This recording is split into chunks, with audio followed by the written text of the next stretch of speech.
Assalamualaikum warahmatullahi wabarakatuh. Salam sejahtera untuk kita semua. Selamat datang di channel Saka Nagari. Jangan lupa subscribe agar kalian tidak ketinggalan kisah-kisah menarik dari channel kami. Kali ini saya akan menceritakan tentang fenomena kesurupan berujung maut. Mari kita simak kisah selengkapnya. Kejadian kesurupan seringkali terdengar di telinga orang Indonesia sebagai hal mistis. Ciri-ciri dari orang yang mengalami kesurupan biasanya berteriak kencang dan mengeluarkan kata-kata yang tak dapat dimengerti. Seseorang yang mengalami kesurupan juga biasanya suka menyakiti diri sendiri, bahkan hingga meninggal. Seperti yang terjadi belum lama ini di Kupang, Nusa Tenggara Timur. Fabianus Halebere, 22 tahun, mahasiswa semester 6 Universitas Kristen Arta Wacana Kupang. Dia tewas di kamar kosnya setelah kesurupan.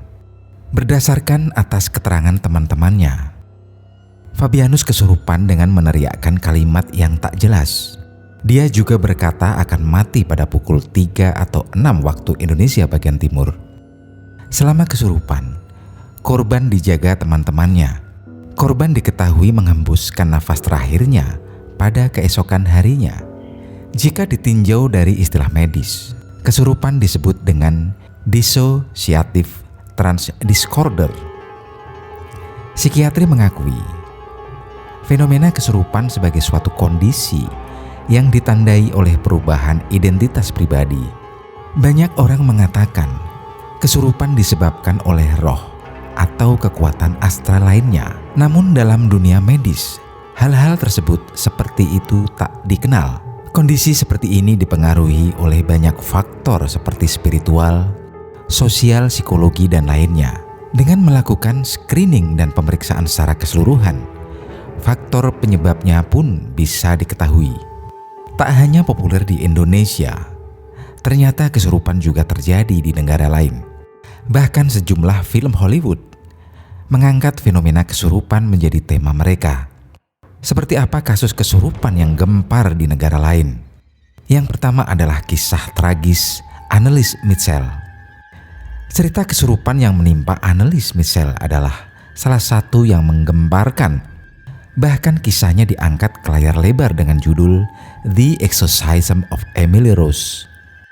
Saat Annelies berumur 16 tahun, dia mengalami epilepsi dan gangguan jiwa. Annelies harus dirawat di rumah sakit jiwa. Pada tahun 1973, sejumlah percobaan bunuh diri pernah dilakukan oleh Annelies.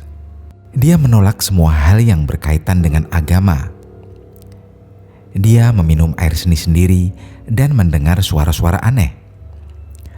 Meski sudah diberi obat oleh dokter, hal ngeri yang dilakukan oleh Annelies tak dapat dihentikan.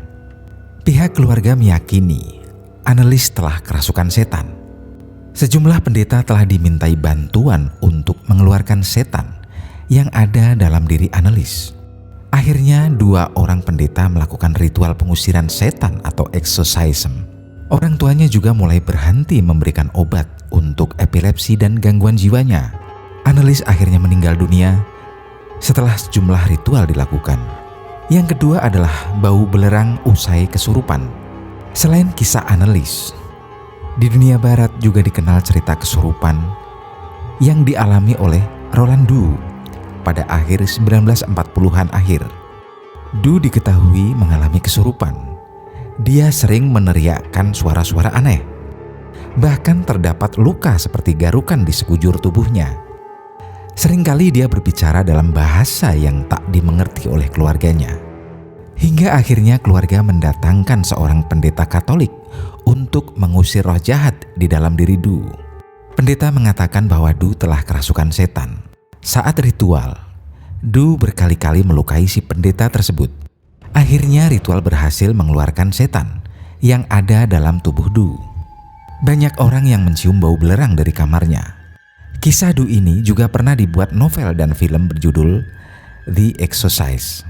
Yang ketiga adalah mengaku kesurupan ibu ini bunuh anaknya. Kejadian kesurupan mengerikan lainnya dialami oleh Ashley Megan Watterson.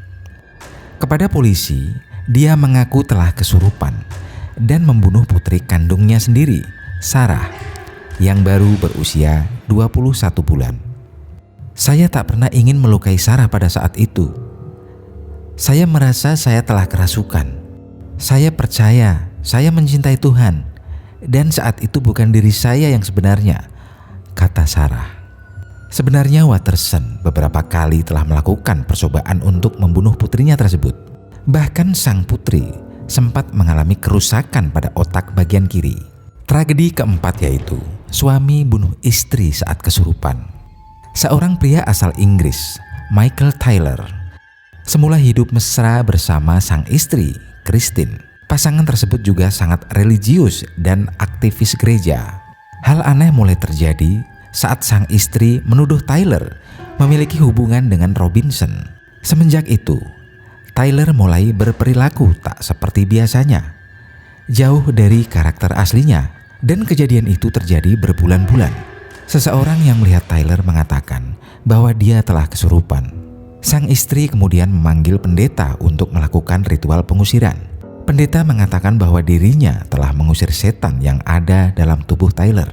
Namun dia juga memperingatkan bahwa kemungkinan setan tersebut masih dapat kembali.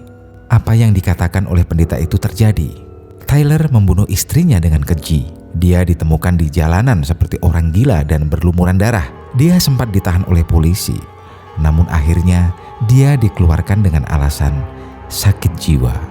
Demikian tadi beberapa tragedi mengenai kesurupan yang berakhir menyedihkan. Semoga dapat menambah wawasan Anda. Silahkan tulis saran Anda di kolom komentar. Sekian dari kami. Wassalamualaikum warahmatullahi wabarakatuh.